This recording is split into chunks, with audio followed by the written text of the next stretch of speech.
안녕하세요. 반갑습니다. 주식한 여러분에게 정렬입니다.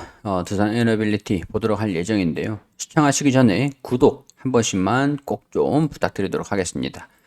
자, 우리 리서치방에 다양한 종목들 그리고 자료들, 분석 자료들 올려드리고 있는데 참고하시면 좋은 내용들 계속 꾸준하게 올려드리고 있습니다.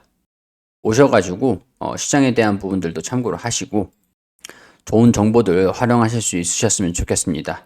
자, 아래 QR코드도 있으니까요. QR코드를 통해서 입장하셔도 됩니다. 자, 종목들도 이렇게 안내 드리고 있으니까 참고하셔가지고 봐주시기를 부탁드리도록 하겠습니다. 자, 두산 에너빌리티. 제가 이제 61선하고 기술적인 부분들 좀 설명을 드렸었는데, 이전에도 뭐 비슷한 흐름들이 분명히 있었습니다. 물론 이제 하락을 많이 했을 때랑 어느 정도 일부 상승을 했을 때 61선이 되돌리는 것들, 이때도 당시 뭐 마찬가지였죠.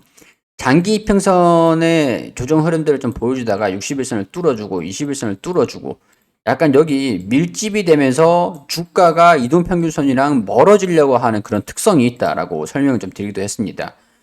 지금 이제 장기 이평선의 주가가 하단에 위치해 있는 상태인데 그 바로 밑에는 천일선이 주가를 받쳐주고 있는 상태이고 여기 천일선이 바로 밑에 주가를 받쳐주고 있는 상태이고 61선도 장기 이평선도 이렇게 위치가 되어 있는 상태죠.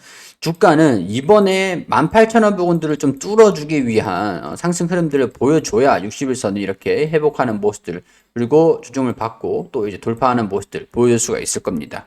자, 이번에 움직임들에 따라서 많은 방향성들이 좀 많이 달라질 수 있을 거라고 봅니다. 여기 18,000원 반드시 뚫고 올려주기 위한 움직임들을 보여줘야 된다.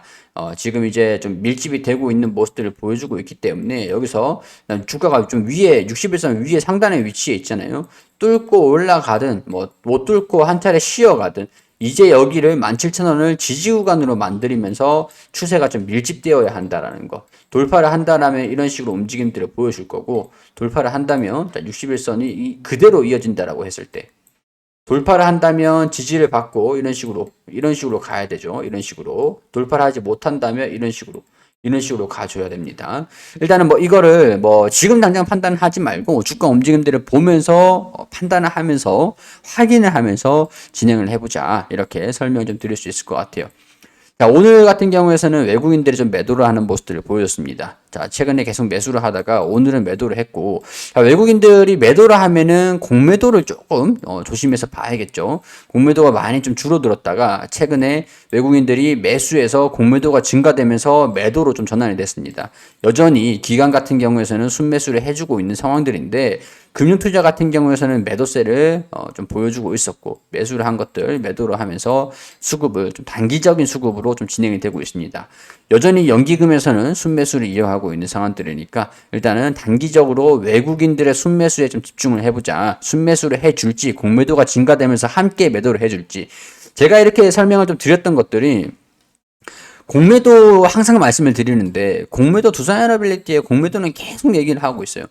공매도도 이전에 뭐 증가될 때 주가가 좀 빠지는 요인들이 있었는데 항상 제가 말씀드리는 게 공매도는 단기다라고 했죠. 외국인들의 그 수급 같은 경우에서도 단기 수급이 굉장히 좀 많습니다. 기관이라든가 금융투자 같은 경우에서는 단기 수급이 좀 일괄적으로 들어오는 특성은 있는데 외국인들은 달러가 올라가면은 팔고 달러가 떨어지면 사고 약간 이런 식으로 단기 포지션인 경우들이 꽤 많습니다. 그렇기 때문에 공매도가 증가된다 주가 하락에 베팅을 하는 거죠. 공매도가 증가된다라는 거는 주가 하락에 베팅을 한다. 얘네들이 매수를 한다라는 거는 주가가 상승에 베팅하는 거고 매도를 한다라고 하면은 하락에 베팅을 하는 겁니다. 그러니까 공매도가 증가된다. 그럼 외국인들이 매도에 일괄적이 돼야 되죠. 근데 외국인들 순매수가 들어오는 거는 주가 상승 그리고 공매도가 증가. 이거는 엇박자잖아요. 그렇기 때문에 단기적으로 외국인 공매도랑 외국인 수급이랑 순매도냐 뭐 그런 것들 같이 체크를 하면서 봐야 된다라는 거. 단기적인 부분들이니까 크게 신경을 쓰지 마시라는 걸 항상 꾸준하게 말씀을 드리는 겁니다. 그리고 외국인들이야 달러가 왔다 갔다 지금 이제 FOMC가 예정되어 있는 상태니까 포지션을 잡기가 굉장히 좀 어려울 겁니다. 큰 자금을 운영하고 이제 단기적인 부분으로 접근을 한 외국인 같은 경우에서는 FOMC 같은 그런 중요한 일정이 남겨두고 있는 상황에서는 매도로 보일 수는 있습니다. 워낙 이게 워낙 좀 조심스러울 거고, 리스크를 조금 이제 피해가는 그런 이제 포지션이 좀 있기 때문에, 일단 그런 부분들 참고를 하면 될 것 같고, 자, 최근에 우리 아랍에 좀 다녀왔잖아요. 한국이랑 아랍 산업, 에너지 분야의 협력 후속 조치 계획들, 1월 31일에 리포트가 나왔던 것들입니다. 자, 국빈 방문의 정상 간 공고한 신력 관계의 형성을 위해서 양국이 당면한 이 과제, 이런 협력 관계 구축 모멘텀들. 자, 여기 보면은 에너지 수소, 무역 투자, 기후 변화 뭐 등등등등 뭐 첨단 기술, 모빌리티, 수소 도시 생태계, 수소 도시 생태계. 자, 아랍 같은 경우가 이제 한국형 원자로를 이제 운영을 하고 있는 국가잖아요. 최초의 원전 수출국이잖아요. 수소를 하루에 생산하는 수소량이 어마어마하다고 합니다. 그럼 이 수소를 활용을 하는 게 더 중요하잖아요. 활용을 하기 위해서 국내에 또 수소 가스 터빈이라든가 수소 연료 전지라든가 국내에 그런 기술들이 좀 있죠. 거기에 다 포함되어 있는 것들이 두산 에너빌리티라는 겁니다. 아랍 쪽에서 이 한국형 원자로에 두산이 참여를 하기도 했었기 때문에 그만큼 친숙한 기업이기도 하죠. 자, 수출 시장 개척. 여기에서 원전 에너지 스마트 시티 6개 분야에서 총 141개 기업들. 한국에서 36개사. 여기에서 이제 두산 에너빌리티가 좀 포함되어 있겠죠. 자, 여기서 MOU 체결 성과 이후 기업 자체 성과를 창출을 한다. 자, 한국에 대한 깊은 신뢰, 뭐 이런 것들, 동반자 관계, 뭐 이런 얘기들이 좀 나와주고 있고, 여기서 이제 바라카 원전, 두산이 참여한 원전이잖아요. 열악한 사막에서 코로나 영향 등 여러 악조건에서도 기한 내 완공, 효율적인 운영 등으로 한국에 대한 신뢰도는 높은 신뢰도다. 발전, 해수 담수화 등 성실한 사업 수행의 실적. 이런 해수 담수화도 두산 에너빌리티입니다. 거의 뭐 두산 에너빌리티를 위한 그런 조금 이제 좀 오버했나요? 뭐 일단은 자, 배터리, 반도체, 철강, 화학, 자동차, 전 산업 상위권 이런 긍정적인 이미지 확산 이런 것들. 아랍 대통령과 바라카 원전에 동행하고 현장 근로자들이 친히 격려를 했다. 또 이제 신흥 시장에서의 성과를 또 냈고 뭐 이런 경제 협력 채널을 가동을 하고 이런 뭐 내용들 뭐 쭉쭉 나왔습니다. 자, 일단은 유형 분석 후에 프로젝트별 그룹화를 시킨다. 수소 모빌리티 있죠. 수소 모빌리티. 그리고 넷제로 가속화 뭐 이런 것들도 있고 뭐 등등등 많네요, 일단.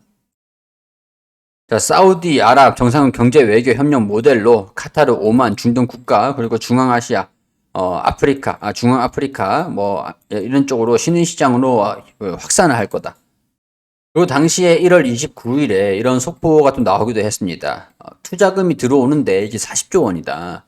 어음이 아닌 현금이다. 이번 주에 윤곽이 좀 발표될 것이다. 이번 주 29일부터 이번 주 2주 이렇게 아직까지 시간이 좀 나왔는데 윤곽은 어느 정도 발표가 될 것으로 기대를 하고 있는 상황이죠. 여기에서 두산 에너빌리티가 어떤 것들이 포함이 되어 있다. 그리고 수소 쪽으로 두산 퓨어셀이 포함이 되어 있다. 해수 담수화 뭐 그런 쪽으로도 그렇게 되면은 두산 에너빌리티의 외국인 수급들도 돌아올 거라고 믿습니다. 그리고 유럽 같은 경우에서도 인플레이션 감축법, 뭐 미국의 인플레이션 감축법에 대응을 하기 위한 조치로 뭐 그린 에너지에 투자가 좀 들어가는 것들도 좀 있는데 국내 기업들에게는 긍정적인 소식들이기 때문에 뭐 이런 부분에서도 두산 에너빌리티가 그린 에너지 관련 기업으로 특히 두산 퓨어셀 같은 경우가 기대를 한번 해볼 수 있는 요인들입니다. 그리고 해외 수소 쪽으로도 우리 아랍의 원전도 목표가 이제 목적이 거의 수소잖아요. 미국의 이제 수소 연료전지 관련 기업들도 주가 상승률이 모두 40%가 넘었다라고 합니다. 최근에 12월 26일부터 올해 1월 23일까지. 해외 수소 관련 기업들의 주가가 강세 흐름들을 좀 보여주고 있죠. 여기서도 두산 퓨어셀, 수산업들. 두산 퓨어셀이 빠르게 회복을 좀 해준다라고 한다면, 두산 에너빌리티에도 긍정적인 호재가 될 수 있다라는 것들, 판단을 참고하시면 될 것 같습니다. 두산 퓨어셀 같은 경우에서는 8일에 실적 발표가 예정이 되어 있다라고 하거든요. 8일에 실적 발표를 한다라고 하면 통상적으로 3일에서 4일 정도, 빠르면 이제 10일이고 늦으면은 13일, 14일 정도쯤에 두산 에너빌리티도 실적 발표가 좀 있을 수도 있다라는 거 참고로 하셔가지고 보시면 좋을 것 같습니다. 자, 두산 에너빌리티 이렇게 참고로 좀 해주시고 우리 무료방의 종목들도 계속 안내 드리고 있고, 분석 자료들, 시황에 대한 부분들도 계속 업로드를 해드리고 있으니까, 여기 QR코드 확인하시고 입장하시면 됩니다. 많은 관심 부탁드리고, 우리 영상이 도움이 좀 되셨다면 구독과 좋아요 부탁드릴 수 있도록 하겠습니다.